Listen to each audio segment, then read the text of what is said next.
Oi, pessoal, estamos aqui no Papo de Corredor. Eu sou Bebel Rendeiro, cofundadora e apresentadora do PowerCast. E a gente vai falar de um assunto muito bacana, que é o desengajamento silencioso. E para isso eu estou com duas convidadas maravilhosas. Queria apresentar para vocês a Paula Esteves, CEO da CIA de Talentos, e a Patrícia Palhares, fundadora do HIT Terapias Holísticas. Sejam bem-vindas. Olá, obrigada. Muito obrigada, uma honra estar aqui com vocês. Gente, essa palavra, né, desengajamento silencioso, para mim, foi um aprendizado enquanto eu estava vendo sobre o assunto que a gente ia falar aqui. Porque eu acho que é um assunto importante da gente trazer, ele está em crescente dentro das empresas e, às vezes, um pouco ignorado, né? E é muito difícil de você enxergar ele nas métricas e nas coisas. Então, acho que é muito bom que a gente vai ter duas visões aqui, cada uma dentro, né, liderança, gestão, essa parte mais holística, para a gente poder ajudar as empresas a identificarem e, às vezes, conseguirem contornar algumas situações. Paula, eu queria que você trouxesse para a gente em que momento que a gente consegue diferenciar, né, o desengajamento de realmente uma falta de motivação do funcionário. Perfeito. O que a gente sempre precisa acompanhar é o quanto a pessoa está ali trabalhando, entregando o resultado, ligada com o propósito, realmente conectada com as pessoas, inovando, ou ela está lá simplesmente porque ela tem um trabalho para fazer e não está comprometida. E isso não tem a ver com estar presencial ou não.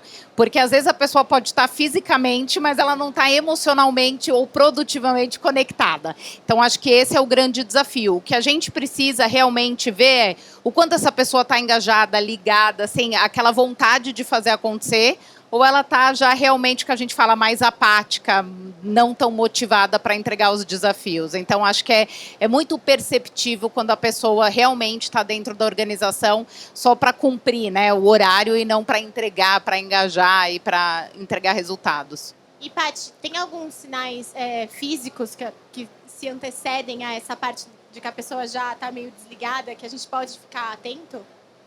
Tem, eu gosto de falar que o nosso corpo fala pela gente, né? Então, quando você percebe alguém que está com isolamento mais da empresa, não interage tanto com os colegas, não te olha no olho quando conversa com você numa reunião, em algum debate sobre um tema, ela já está fugindo inconscientemente daquele ambiente e daquele momento.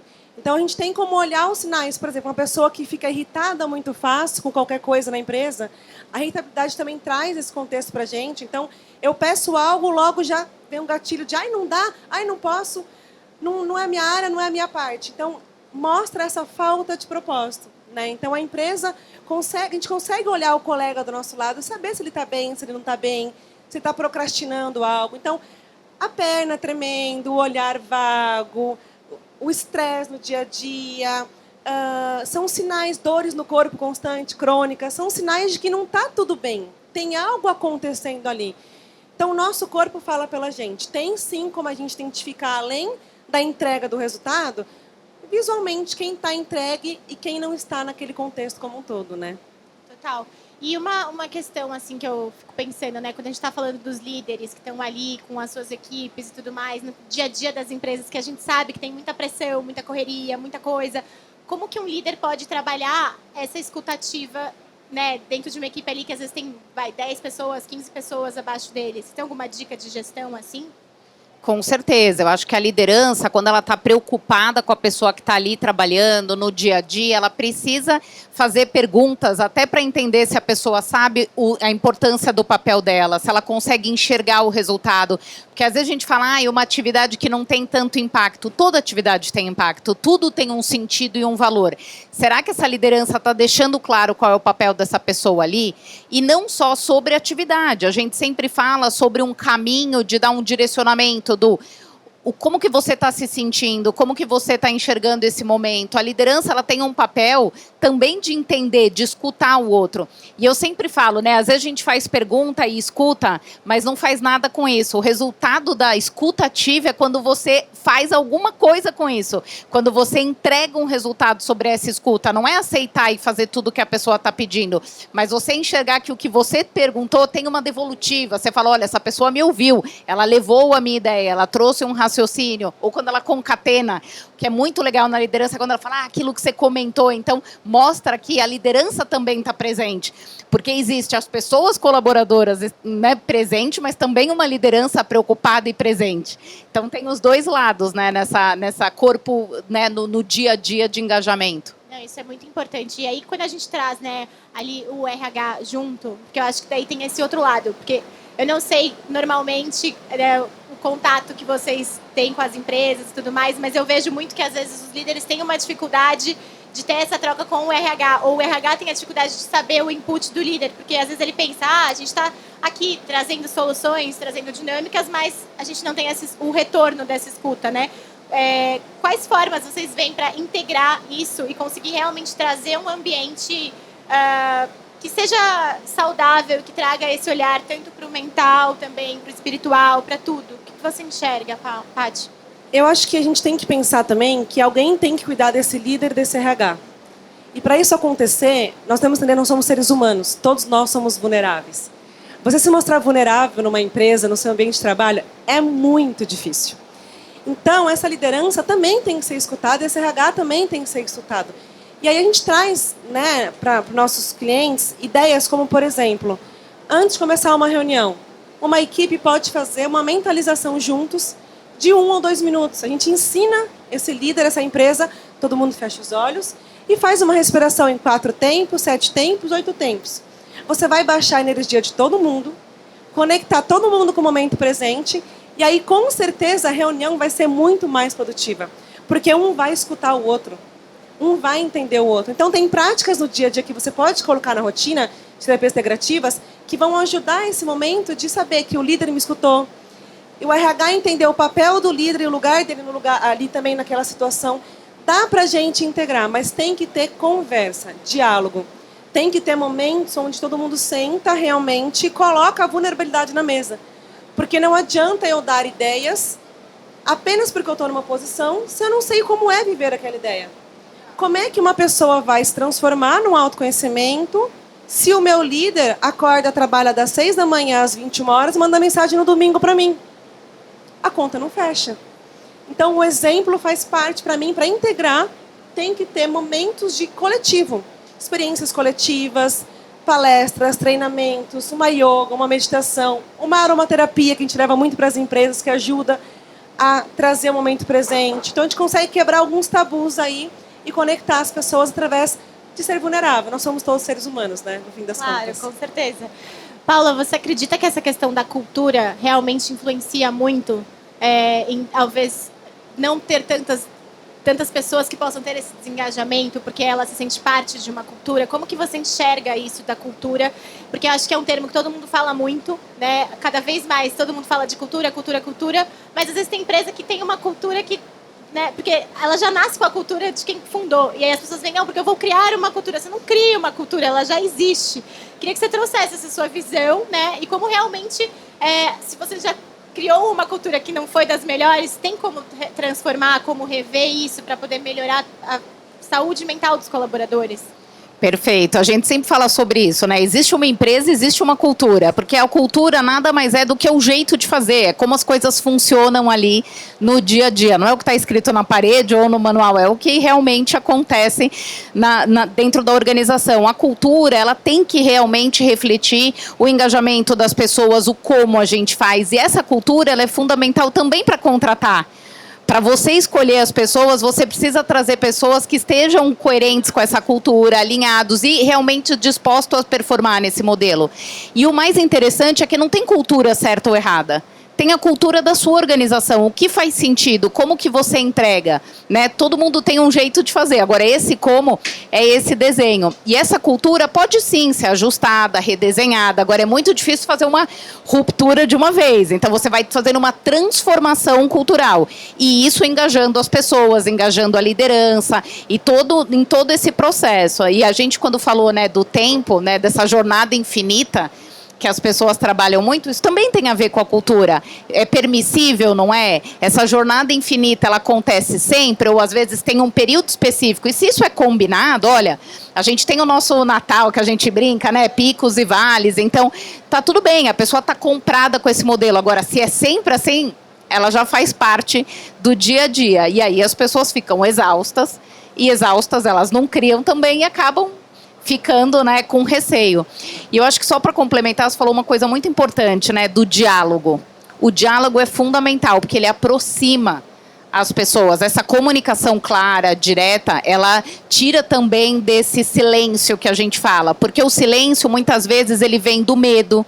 É muita transformação. E às vezes não é só da cultura da empresa. A gente está vivendo um cenário de policrises. Guerra, saúde mental, uma questão política, polarização. Então, muita coisa acontecendo. As pessoas também ficam apáticas e, às vezes, para se proteger, elas se calam. Muito por uma questão de se manter nesse emprego. Então, se a gente não tem uma cultura aberta que tira essa desmistificação do que está acontecendo, você não consegue aproximar as pessoas. Então, a cultura é fundamental, assim, ela está na empresa. Até uma pergunta aqui, não sei se vão me matar de perguntar, mas, enfim, vou perguntar. Na opinião de vocês, essa questão do trabalho remoto, ele ajuda ou ele dificulta você ter ali o funcionário nessa escuta e nessa troca para ele não se desengajar? E como que você nota que você perdeu uma pessoa, ela estando remota, né? Como você sabe que ela desengajou? Tem aí alguma coisa? Eu acho que o que ela disse do combinado é sempre muito, muito importante. Nós vamos combinar. É remoto, não é remoto, é híbrido, como é que vai ser a estrutura? Desde que a pessoa entra na empresa, ela já sabe como aquilo funciona. Então, se a gente combina e tem um diálogo, vai fluir. Se a gente não combina e as coisas começam a mudar no meio do caminho, aí a gente tem esse problema. Eu acho que quando a nossa empresa, por exemplo, é remoto. Todo mundo está cada um num lugar. Eu morava nos Estados Unidos até alguns meses atrás. E eu sou CEO da empresa. E ela rolava no Brasil. Eu vinha para cá bastante, viajando. Mas se você não tem canais de comunicação efetivos, uma organização na empresa, relatórios constantes, você tem que ter uma organização que ela flua de forma online. Que você consegue ver métricas, resultados, OKRs, quem está entregando, quem não está, né? E você consegue engajar online, você consegue fazer encontros, você consegue fazer trocas, feedbacks 1 a 1, práticas da equipe inteira junto ali, fazendo um momento de troca. Então, tem como ter isso no online. Só que a gente tem que fazer isso com acordos muito bem feitos, combinados muito bem feitos. Por quê? Eu acho que hoje a gente tem um lugar onde o que você disse sobre, né, a hora de trabalho, a jornada, a responsabilidade é de cada um. A empresa está ali para cobrar, para fazer metas, mas pô, eu quero evoluir como profissional, eu quero ter a minha responsabilidade. Então, se eu não estou alinhado com aquele propósito, não vai dar certo desde o dia 1. Quando a gente fala de alma, que a gente fala de mente, corpo e alma, né, no HIT, a alma é isso, é o propósito de vida. O que eu vim fazer aqui, quem que eu sou, por que eu estou entregando isso? Na minha opinião, na minha empresa, para a gente funciona. Todo mundo ali faz terapia, se transforma. Eu não vou vender o que eu não faço, ponto número 1. E para completar só, se eu estou muito comprado com aquela ideia, com aquele propósito, eu sinto que tem um porquê por trás, eu posso trabalhar presencial, eu posso trabalhar online, eu posso trabalhar nos Estados Unidos, que eu vou entregar. Então, para mim, o propósito ele é o que permeia toda a entrega de um colaborador numa empresa, para não desmotivar, não ter esse silêncio de não estou vendo, mas estou vendo o que está acontecendo, sabe? Acho que vai muito por aí. Você. Quando a gente fala, né, do trabalho híbrido, remoto, na companhia de talentos a gente trabalha no híbrido, mas eu sempre falo, se possível, presencial no cliente. Esse relacionamento próximo é muito importante. Agora, a gente sabe que tem que ter um sentido, um propósito, uma boa conversa, para entender realmente se a flexibilidade ela permite muito mais, né, que a gente se engaje, que a gente tenha tempo de qualidade. Eu não sou a favor do 100% presencial, mas também não sou do 100% remoto. Funciona. Eu abri a companhia de talentos na América Latina remoto, eu não estava lá, mas alguns momentos eu ia. Agora, quando a gente fala principalmente de início de carreira, se a pessoa me perguntasse, o que eu faria, eu iria mais presencial. É importante esse momento, essa troca. Se a gente estivesse fazendo essa conversa aqui online, eu teria uma outra aproximação com vocês do que eu estou tendo agora. Tem o momento do café, tem o relacionamento que a gente sabe que é fundamental. Então, eu acho que as empresas precisam entender o seu melhor modelo, o que funciona, considerar a flexibilidade, mas sempre entender que o presencial faz diferença. Não precisa ser 100%, mas faz. Eu concordo totalmente, porque eu vejo que, às vezes, principalmente essa geração um pouco mais nova, quer muito estar em casa, né? Trabalhar de casa. E eu acho que isso é super legal, porque você diminui tempo de, às vezes, transporte, de várias coisas, mas eu, às vezes, pergunto, né? Mas como que você se conecta com aquela pessoa? Porque eu sou muito essa pessoa de me conectar. E aí eu fico pensando isso como liderança, eu acho isso um desafio. Porque como que eu sei que eu perdi aquela pessoa no sentido, né? Ela tá ali só para fazer aquilo e acabou. Você não tem ali, eu não sei como que ela é no dia a dia, se ela é daquele jeito, né? Às vezes uma pessoa mais tímida já é mais fechadinha, e daí você fica... Então, eu acho que tem esses desafios e é importante a gente trazer, porque eu imagino que todo mundo que tem aí, as empresas, seus colaboradores, ficam, às vezes, nessa dúvida também, né? Ai, será que eu libero dias? O que, que eu faço? Será que eu deixo híbrido? As pessoas escolhem? Como que eu vou fazer isso da melhor forma? Então, é legal para a gente poder olhar e pensar como também engajar mesmo à distância. A gente fez uma ação no final do ano, porque tem gente em Brasília, tem gente no Rio, tem cada um num lugar.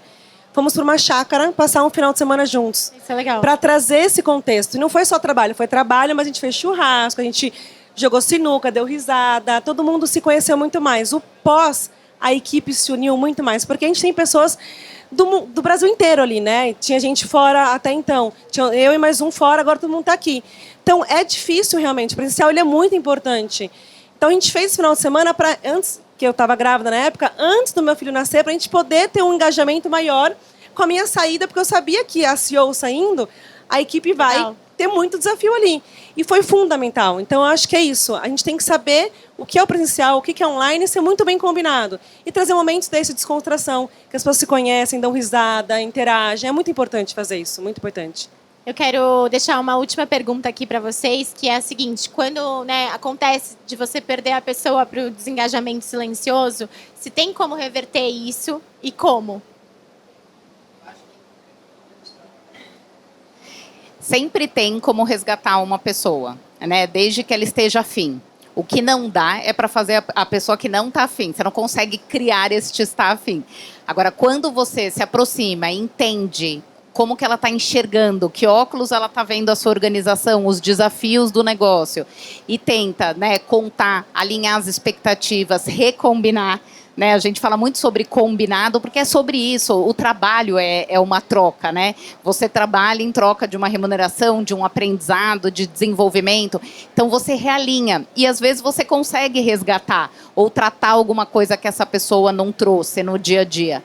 Então, essa proximidade, às vezes, resgata. Agora, a liderança próxima, a liderança que faz pergunta além do trabalho, como você está enxergando, que faz combinados muito claros, então é fundamental para conseguir resgatar. E, às vezes, essa pessoa é uma liderança, como a gente falou, né? As lideranças também estão exaustas cuidando de todo esse modelo e essa transformação.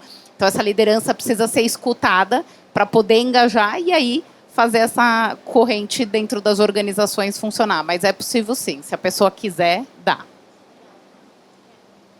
Eu concordo 100%. Eu acho que depende se a pessoa quer ou não quer realmente voltar para aquele engajamento. Para mim, pós-pandemia, teve uma separação muito grande, porque a gente vive em caixinhas, né? Trabalhar de casa quebrou as caixinhas. Então, não dá para eu separar o que é vida pessoal, o que é do trabalho, em muitos momentos. Nós somos um. Nós falamos os 11 pilares de uma saúde integrativa que se conectam. Se eu não estou feliz no trabalho, eu não vou estar feliz na minha vida pessoal e vice-versa.